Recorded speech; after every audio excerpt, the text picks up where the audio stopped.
Just a quick update on some of the Fox projects.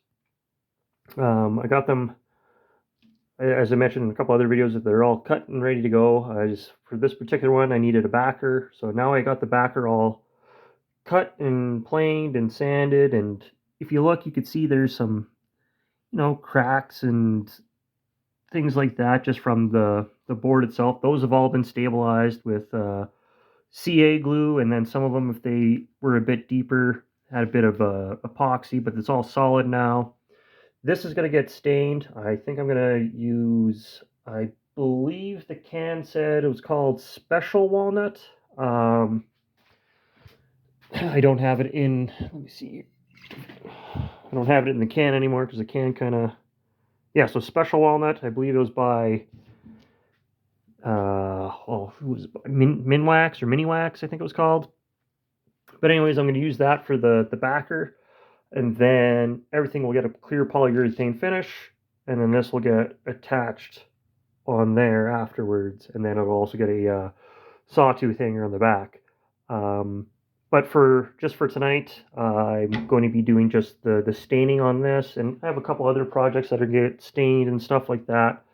The polyurethane I'm going to hold off on, and I'll just do, as I mentioned before, I like doing the polyurethane in kind of batches and just kind of do it as much at once kind of thing, just because sometimes the cans over time just kind of get worn out, and the less I gotta open them and close them and open them and close them, the more likely they're gonna last longer kind of thing. So if I just do bigger batch finishing, it helps just kind of save on that. Then also it helps save the actual polyurethane itself, because a lot of times what I do is I pour these into like a cookie tray.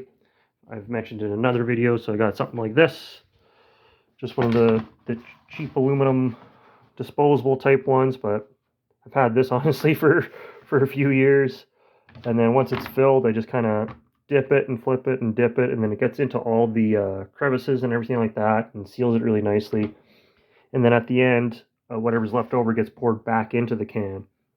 But of course, as you can see here, there's inherently some that gets kind of left behind. You can't get it 100% all out kind of thing.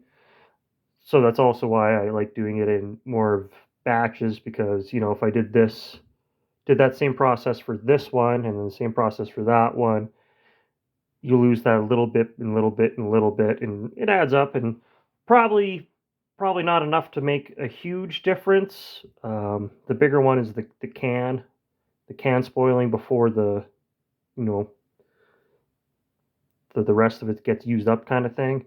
But I still like to do it kind of in more batch pours. So anyways, as I said, I'm just going to do some staining tonight, and I'll probably do some oiling on some projects, because I got a few that are all over the place here, but there's a few that I'm going to do that are just going to get oil. So like some of these puzzles will get just a tung oil finish, and then pretty much everything else out here will get polyurethane. So there's quite a bit for polyurethane to be done. But yeah, anyways, just gonna do some staining, and tomorrow hopefully do some polyurethane, and then let it cure for a day or two kind of thing, and then I'll attach things to the backers and attach the felt backers for certain projects and the hangers, and then hopefully in a couple days have a bunch more products ready to go.